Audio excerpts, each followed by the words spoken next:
how do we grow this influence of black leaders, men and women, that can represent our industry inside the ANC, inside the policy-making structures? Get to grips with the digital environment, put together best practices, what works and what doesn't, very importantly. In the project that we're doing in Centralized, we've created a linking bridge between those two little areas there. So it becomes a matter of just 10 minutes walk from one side to the other. So my message to our CEOs and those chief investment officers is, where at the end of the day do you want to see your role?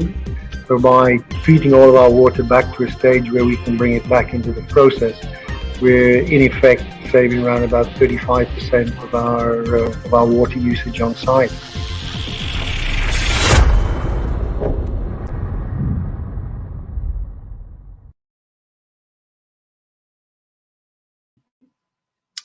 Good morning, ladies and gentlemen, and welcome to greeneconomy.tv. My name is Gordon Brown, publisher of Green Economy Journal, and we're having a chat today with Llewellyn Van Wyk as part of our thought leadership show, and we welcome you all to the show.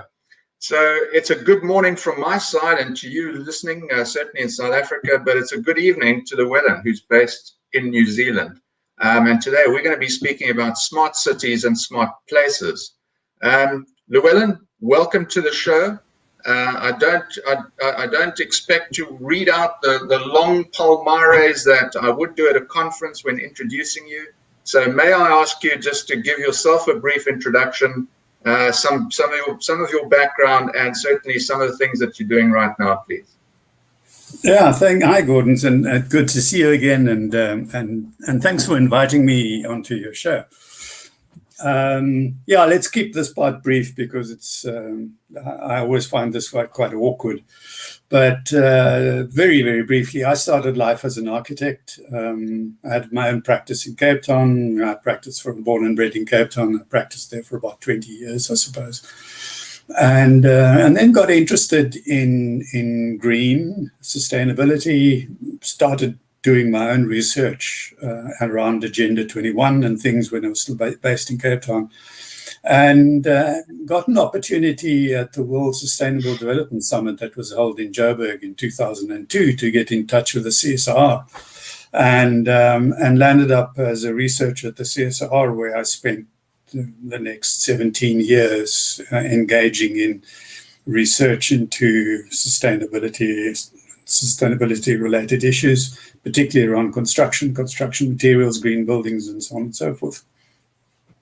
And I was retired in 2019, and then used the opportunity to come across to New Zealand where my partner is, and have been here since, playing with a thing I call Urban Lab, which is exactly that. How do we begin to engage with some of the major issues that we are facing in the city? And so the idea of the city as a laboratory, as a place of experiment, becomes an interesting one. So the focus for the last 2 years has been around land use primarily, and infrastructure, and the relationship between those two. And then, like always in life, you think you're going to pursue a particular path, and you're kind of excited about that. And then you get a call via LinkedIn, and you make contacts, and all of a sudden I'm lecturing at the University of Johannesburg. So, the best laid plans of mice and men, as I think Shakespeare said, kind of come and interrupt your life from time to time. But I'm very, very happy about that particular interruption. So that's what I'm doing at the moment. I'm providing a number of short learning programs at UJ, and doing a course module in a Masters of Sustainable Energy. Oh, that's amazing, and thanks very much for that intro.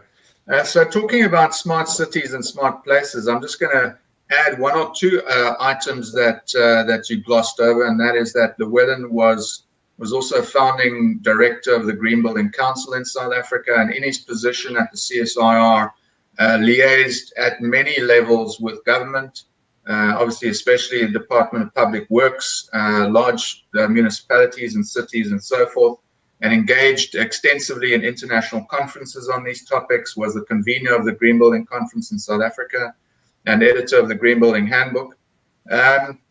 But one of the things that you've done is particularly interesting to me, and that was, if I'm not mistaken, you were deputy mayor of the city of Cape Town at one point, were you not?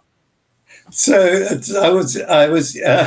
I introduced a speaker. I can't remember the occasion. I got one of the members of parliament to come and talk to a group of people. And Robin Carlyle, actually, if I remember it was. And he made this comment, and he said that clearly the profession of architecture is not paying enough, because at the same time as I was running my practice, I was deputy mayor of Cape Town and president of the South African Institute of Architects. So I suppose that my practice being flourishing, there wouldn't have been time to do all of those things. But I got involved in local politics very, very early on, shortly after coming out of varsity, actually, as a city councillor and then as deputy mayor, and very involved professionally with my institute, my profession through the Cape Institute of Architecture at the time. And then the South African Institute of Architects, and following that, actually, the Commonwealth Association of Architects, where I was president for 2 years. So it was lovely to actually play in that space, where you're dealing at a professional level, you're dealing inside your profession, practicing your profession. But you're also dealing at a city scale with some of the issues that you talk about, both in your own practice and within the profession, and they were completely at Edam. So that's, I suppose, why it was relatively easy to do. There was a commonality running through all of them. The one paid better than the other, and the other didn't pay at all, but so be it. Yeah, but it also, it speaks to something that we are now lamenting in South Africa, and it's not so much having professionals like engineers and architects in politics per se, but having access to a sufficient resource of such professionals in the civil service. And it certainly makes life very, very difficult. The ability to visualize, articulate, and ultimately implement complex projects is really something that you need professionals to run. And so that's something that I think is being worked on. And it comes up in some of the articles I've read from you as well. This issue of skills. Now, but I'll allow you to respond to that. But coming to this point about smart cities, right? So smart cities, sustainable cities. I guess it's a case of almost the cities of the future where we sort of almost saying, well, what have we got now and where do we want to be? Tell us about this topic at a high level. What is the problem statement? Why has this become a body of theory, a body of work, and an area of study, and an important conversation, really? It's a good point to start at. So I think what we're looking at here, and perhaps an analogy would be useful to work with. I was reflecting on this earlier during the course of the day. And if I can draw a parallel, let's imagine for a moment Atlanta International Airport, where there's, if my memory serves me right, something like 1,500 flights a day and 18,000 people a day going through that airport. So you're talking millions over a year and 548,000 flights during the year. And you just imagine for a moment the level of effort that has to go in to make sure that those flights come in and come out on time, that you're maintaining the safety, you're not putting anyone at risk. And perhaps the crucial element, the more understandable issue here, element in the argument then is to say, imagine the logistics behind running something like Atlanta International Airport, where you're dealing with that number of flights, that number of people every single day. What are the needs of people? How do you get goods in and out? What do people need? The food, the services, and how does this happen seamlessly? So you can think of a city as an airport like Atlanta to the order of, because you're not now dealing with 11,000 people, or you're dealing with millions of people in a city. I think the projection for Gauteng as a kind of a agglomerate city is something like 16 million people. Curiously enough, just by way of reflection, which would be 4 times the national size of New Zealand in one place. So logistics becomes a major nightmare, but it's not just the logistics. There's 2 issues that pop up. The one is complexity.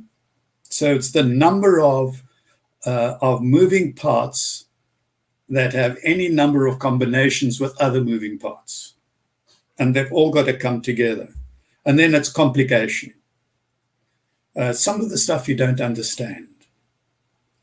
And the smart city is essentially a way of saying, how do we begin to deal with the complexity and complication when you are running a city of 16 million people? And so its point of departure is an organizational tool. Cars have to come in and cars have to go in the same way as aircraft have to land and aircraft have to take off. Goods have to come in to be flown off, and goods come in and have to be taken to the city, and people must flow, and food must flow, and water must ensue, all these things. So it becomes a management tool. And so smart cities then says, well, we can kind of automate a lot of the stuff. And another useful analogy is to think of a smart meter, the electrical meter. The old analog meter just went round and round and round, and you would have a reading at the beginning of the month, and you'd have a reading at the end of the month. Someone would actually come and open up the box and physically write down the number, and your account would be based on the difference between those two. Now, a smart meter, depending who your service provider is and where you're living, is sending data to your service provider every 15 minutes. And if you wanted to, you could tap in momentarily and find out exactly how much energy you'd used over the last 5 minutes, 10 minutes, 15 minutes, 22 days a week. So you'll start multiplying that approach across a city, and you begin to get a sense of where are the bottlenecks likely to happen, because I'm putting so many people into this road and the road can only take so much. I need to divert left, right, and center. I need water here, I need electricity there. That part of the city is going to go to sleep. That part of the city is going to wake up. I need to move these things around. So it becomes using artificial intelligence, using data, using sensors, using mechanization. You begin to shift things around to meet demand, which is great. Nothing wrong with that. But the idea that that is all that it is, I think, the disappointing side. So if you're into technology, you get really excited because there's all of that programming that can be done. If you're into sensors, you get excited because you can read all of this. And if you're into data, you get really excited because I've got this bunch of data I can kind of sell, and so on and so forth. But it's a lot more than simply an organizational tool, number one. And number two, it's a lot more than a city. So when we were looking at this at the CSR, and this is the work I did some very close towards the end of my period there, it was the word smart that was particularly exciting. And it's smart, not just smart technology, it's smart thinking. How can we apply our minds to deal with complexity and complication in an urban setting? And because we're talking an urban setting and not a city, it can become a village, it can become a town, it can become a center, it can become a region. So the scale disappears, it's almost scaleless. And the thinking is more than just I can use sensors and data, is how do I think smart in terms of the interconnectedness of all these parts. And we saw the significant potential for that in actually getting some of the smaller municipalities in and you were talking about skill levels and you know how local authorities struggle. In getting the smaller municipalities to plug into bigger municipalities and start sharing intelligence, sharing strategies, developing common approaches, so that the strengths that any village might have, and we, you know, there's weaknesses, but there's strengths, can in fact be plugged in to strengthen your regional nodes, and then your regional nodes plug in turn to strengthen your national nodes, and you start getting this network of intelligence operating across the country. Now, to a large extent, that starts bypassing some of the skills. To a large extent, it requires a whole set of new skills to understand all of that. But that's where we started the debate, was this interconnectedness. How does someone in Auckland teach at the University of Johannesburg? How does the little municipality of Koffenwaba, which is where I was working at the time, start benefiting from its proximity to East London? Or does it have to forever remain a little backwater municipality with no hope? I think at the time its income stream was 43,000 Rand. So it's how do you then start leveraging this ability to connect to achieve some kind of benefits of scale and opportunity. So let's talk about two thoughts there. I'd like to come back to the idea of that little municipality you're referring to there, and how this idea of smart places, smart towns and cities can help to achieve what you're describing there. But coming back to the big city for a moment, how can this concept of being smart, thinking smart, and using smart technologies, to what extent are we trying to minimize impacts on the one hand? To what extent are we and maybe I can ask you to, well, my question was, and to what extent are we trying to make these cities more livable? And by livability, I mean, you know, you're not putting up with traffic jams, you're not putting up with poor air quality, you're not putting up with some of the things that make city dwelling really tough, security, safety, health, and all these considerations. And obviously as a business, you know, how do you solve the struggles that they're having in terms of reliability, in terms of access, in terms of, and not just access to the local market, but access to regional and global markets. And perhaps give us a breakdown. Look, if you look, one looks at it from a city perspective, and if you've looked at city departments, right?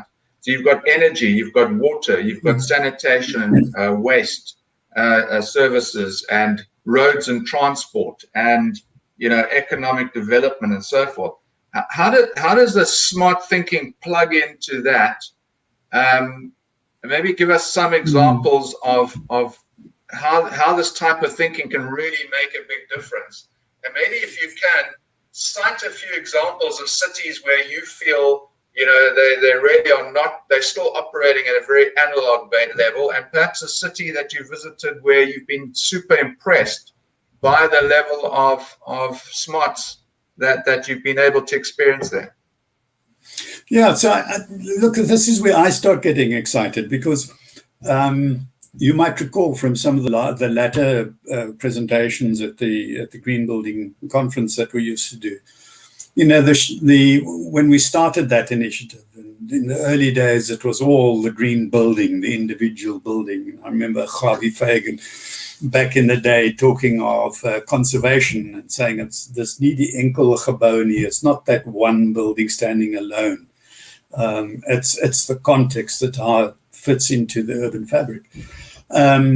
So, you know, we went from green building and into green districts and eco districts and so on and so forth. The work that I'm seeing happening now at a city level, and where the smart city thing really becomes exciting, in fact, opens up opportunities around the eco-ness of cities, if you like, is a clear, I think, a clear emerging understanding that centralized infrastructure is in its sunset period. Something that South Africa has struggled to come to terms with, particularly around energy generation. It was Eskom or nothing. You had the central energy producer, and that was it. And it would send this energy from power stations across the entire country. The fact that you landed up with 30% of the energy output at the end of it, and the rest of it all lost in transmission losses and so on and so forth, didn't matter.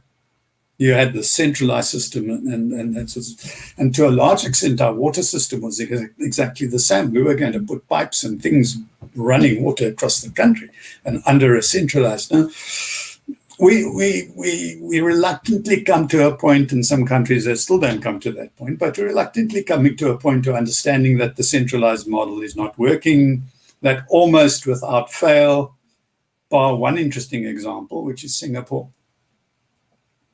And when we can talk about that, the level of infrastructure is just going downhill. Okay, so United States has gone from a C+ to a C-. South Africa is, I think, running at a D- at this point in time. And you can look at Australia, you can look at the UK, you can look at Europe. It's all, backlogs are significant. And so the question that and you probably heard me ad nauseum saying this, if the most powerful economy in the world cannot maintain its level of infrastructure, the US, then it can't. What hope is there for a developing economy? And while it's a good question, it's the wrong question, because it assumes that infrastructure is a national issue and needs to be dealt with at the centralized level. What we have seen emerging over the last, maybe even recently as 5 years, is the idea of mini grids, distributed grids. And in South Africa, you're starting to see that appear. The city of Cape Town wanting to generate its own electricity. I believe they won a court case allowing them to become energy producers and looking up at sitting their own grids and all the rest of it. The whole renewable that's where energy. we were in the past, wasn't it? Absolutely. Yeah, absolutely. And the very most recent thing that I've come across, and yeah, only some of the gossip because I was doing this lecture on sustainable energy, is a thing called the grid integrated efficient building. And the efficient building is the bit we know well. But the grid integrated building is not a building that we know well. And we're now starting to get to that airport analogy.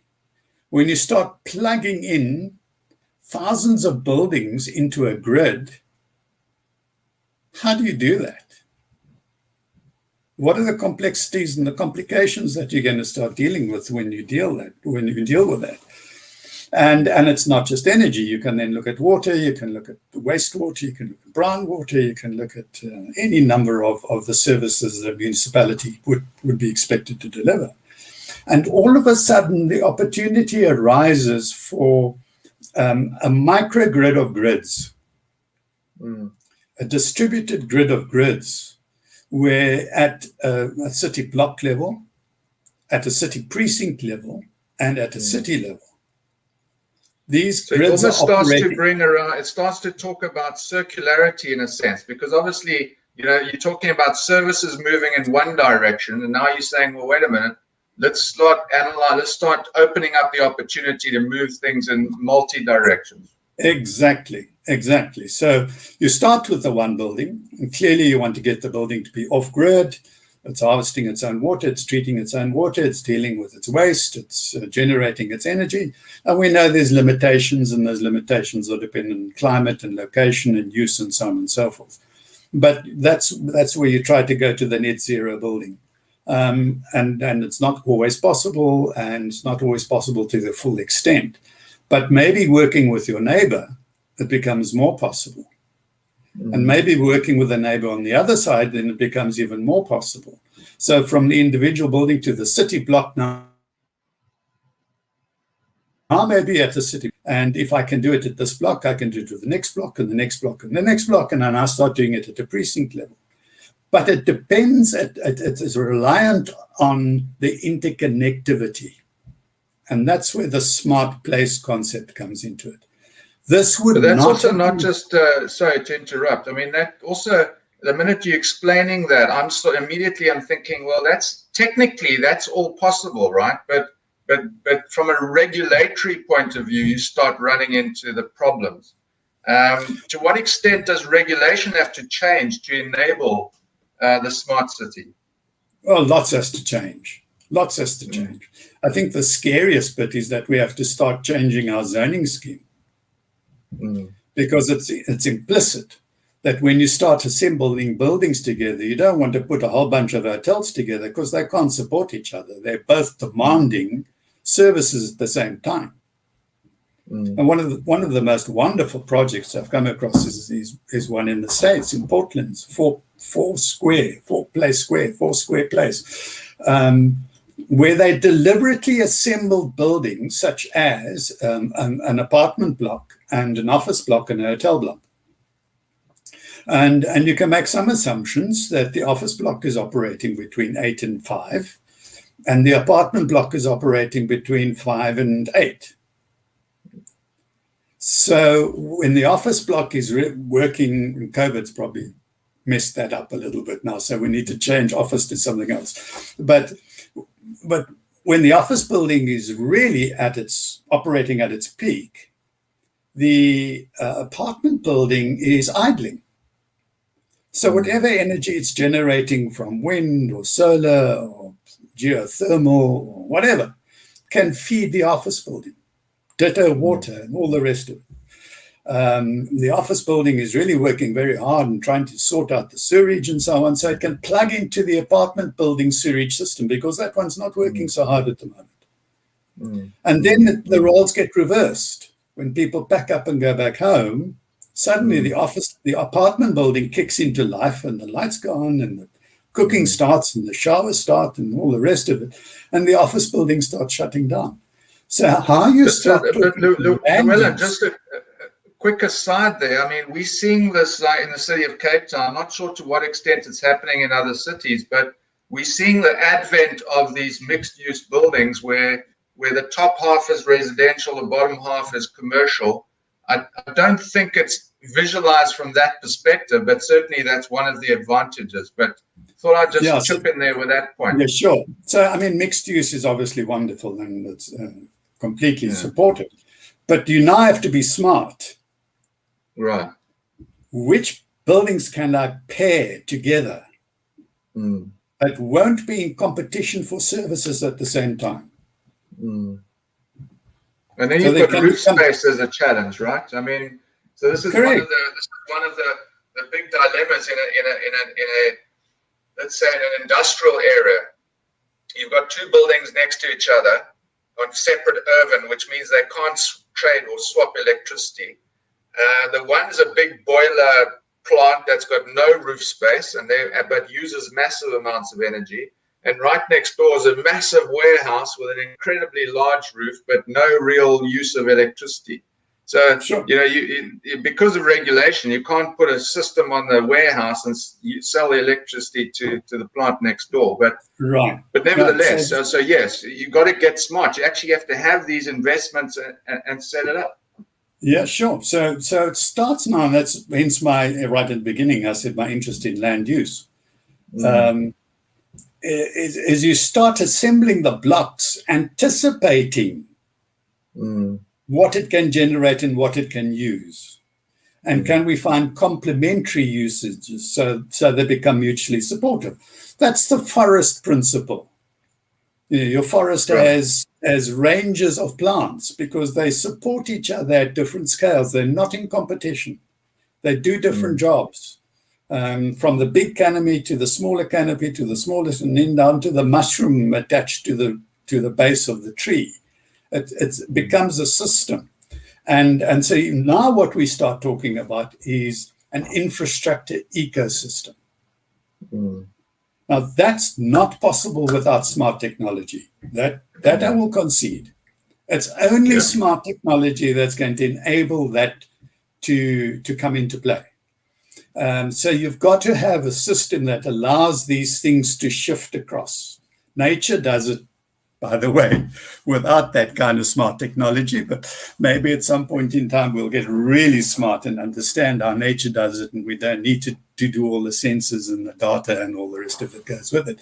But for now, to get that system to work is going to have to rely on that level of smartness. So for me, that's the exciting part, is to use the system not as a management tool per se, but to restructure the way our city operates so that we can get this ecosystem operation.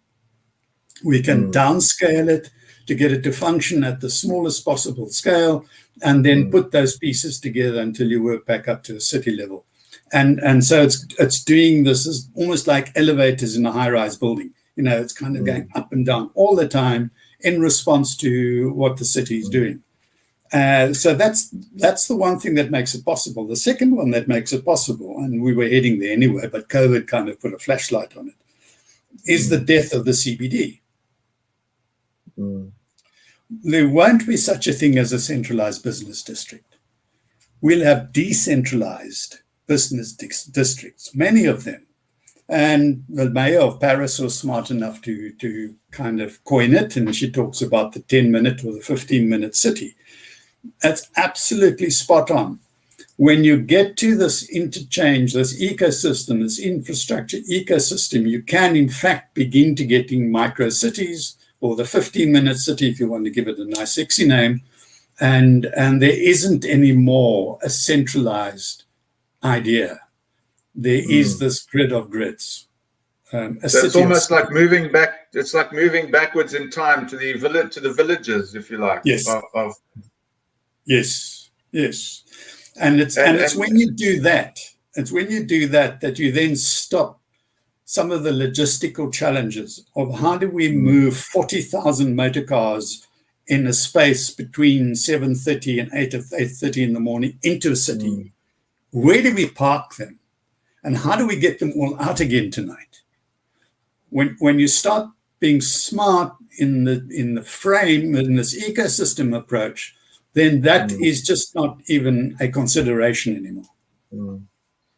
And to what extent can we? I mean, so there's this very let's say widely understood idea of this modern smart city where, you know, you've got solar panels on all the rooftops, and you've got everyone drives around electric cars and electric buses, and you charge the car during the day, and you charge both during the day, and then you can use the car to get you through the night. Use the battery in the car, and you've got this your all the properties, all the houses run on OTC devices, and they come on at the right time, and they share services and electrical demand in this way across districts and so forth. I mean, is that what we're talking about? Is that what we're visualizing? And really, how can that differ? How does that take us away? And I suppose this decentralization is the key to that, actually.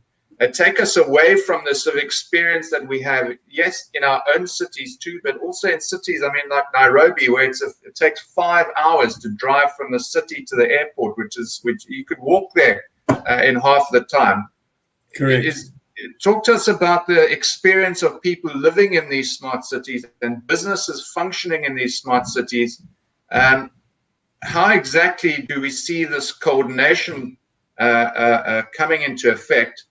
And once you've chatted about that, I want to go back to your point about the small municipality on the outskirts of PE and how the smart places idea can really empower that village. So on the first side of that.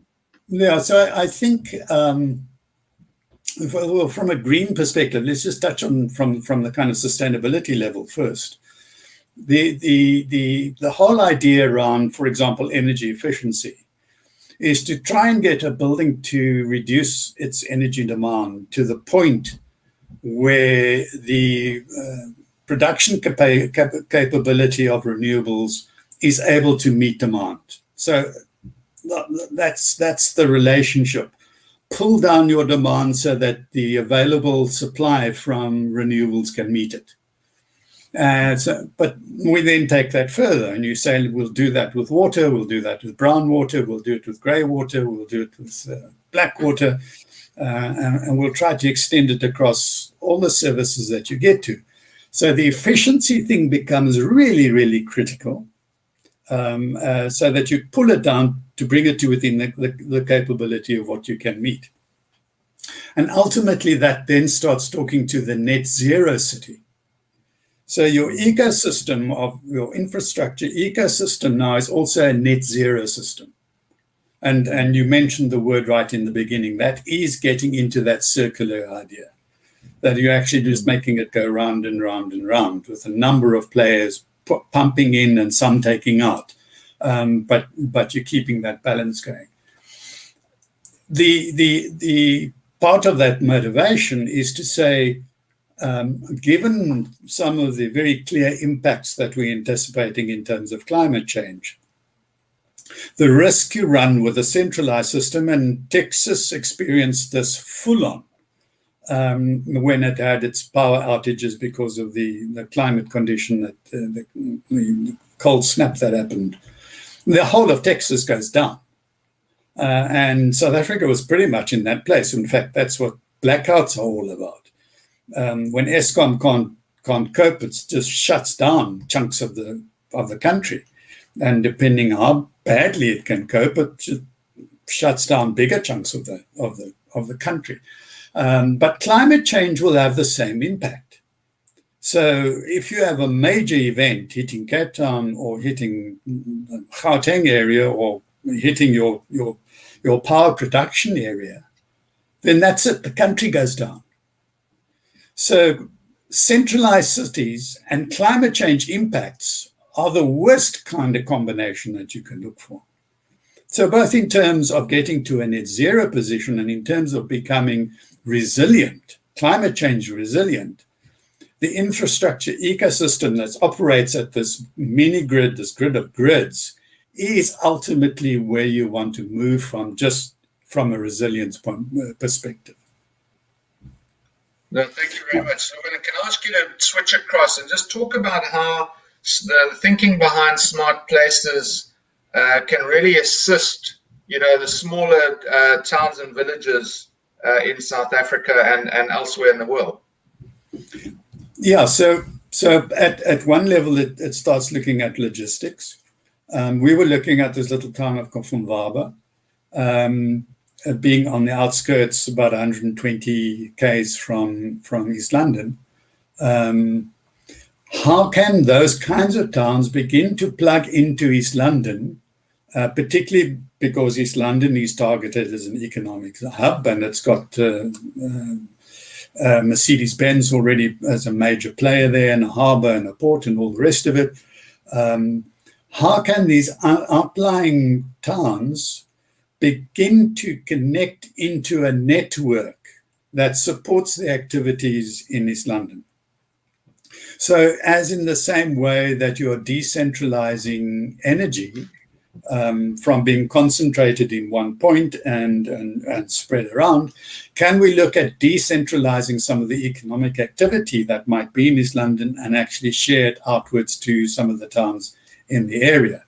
And that might be at the level of component manufacturing.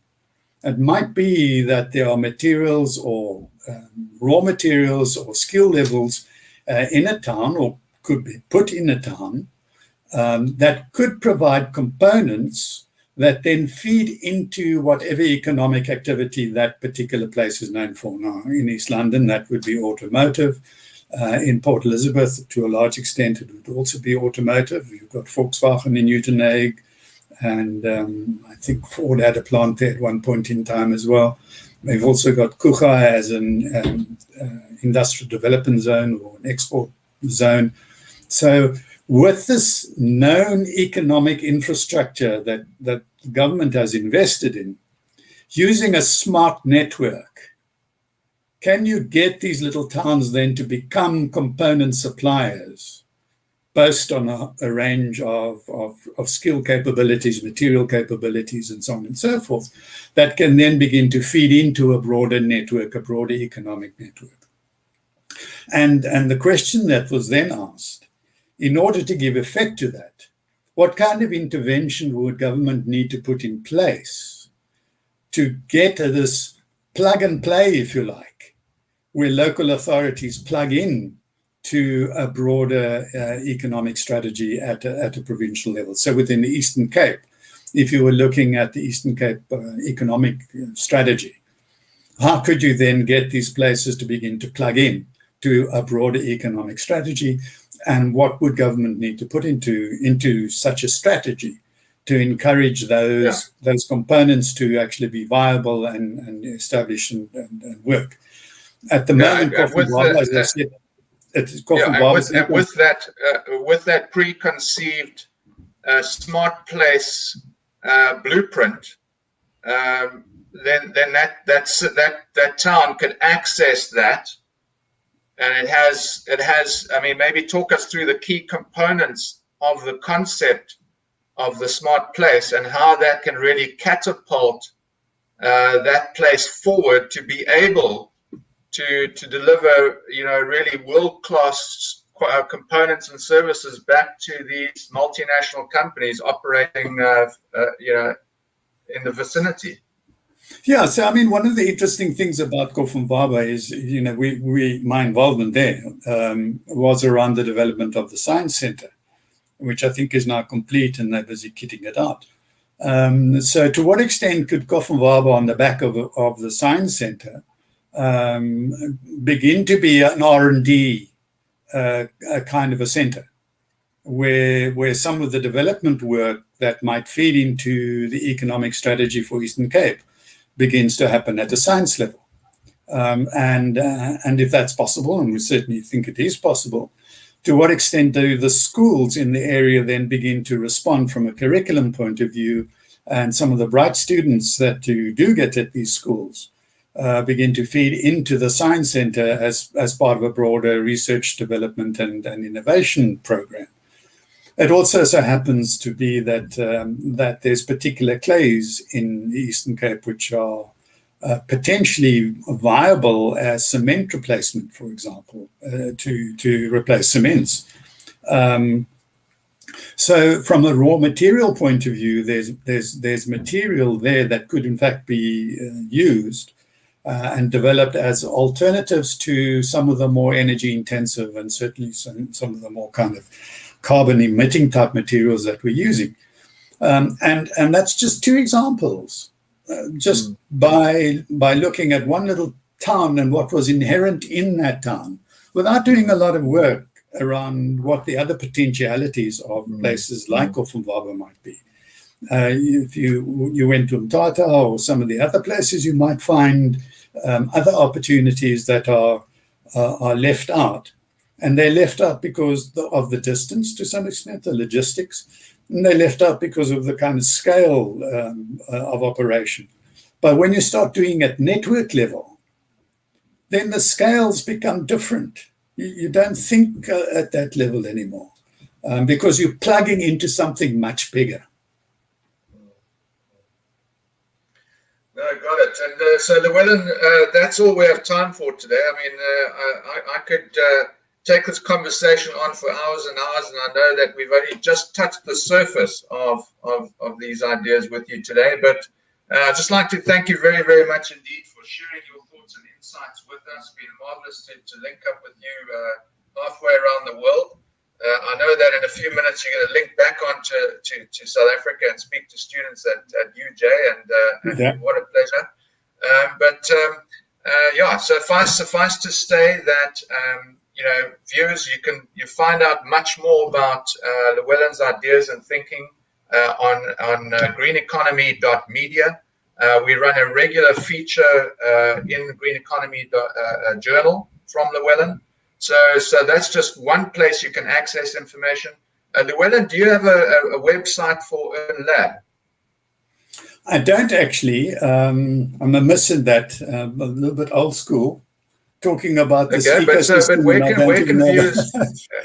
where can viewers tap into the smart place context? Is there a CSIR website perhaps that? So certainly the smart places is in fact the unit I work for. I think is now called Smart Places. So they're pushing a lot of that work there, and I certainly would recommend anybody wants to follow it up to have a look at what they're doing. And then certainly through your network, if someone wants to get hold of me, that would be really easy. Yeah, no, absolutely, 100%. So check out greeneconomy.media. You can search for Llewellyn on there. You can have a look in the Green Economy Journal, and also Google Smart Places CSIR, and you'll tap into some of the great work that Llewellyn was doing, and some of his colleagues are obviously continuing to do there. So on that note, once again, thank you very much, Llewellyn. Thanks to the viewers for tuning in. Goodbye from me, Gordon Brown. We'll see you soon with another show under the heading of Thought Leadership. Thank you very much. See you soon.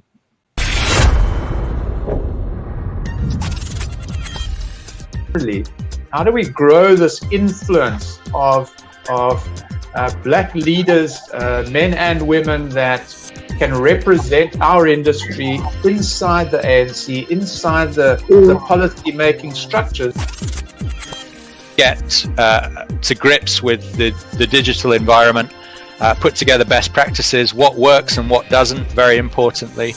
In the project that we're doing in Centralized, we've created a linking bridge between those two little areas there. So it becomes a matter of just 10 minutes walk from one side to the other.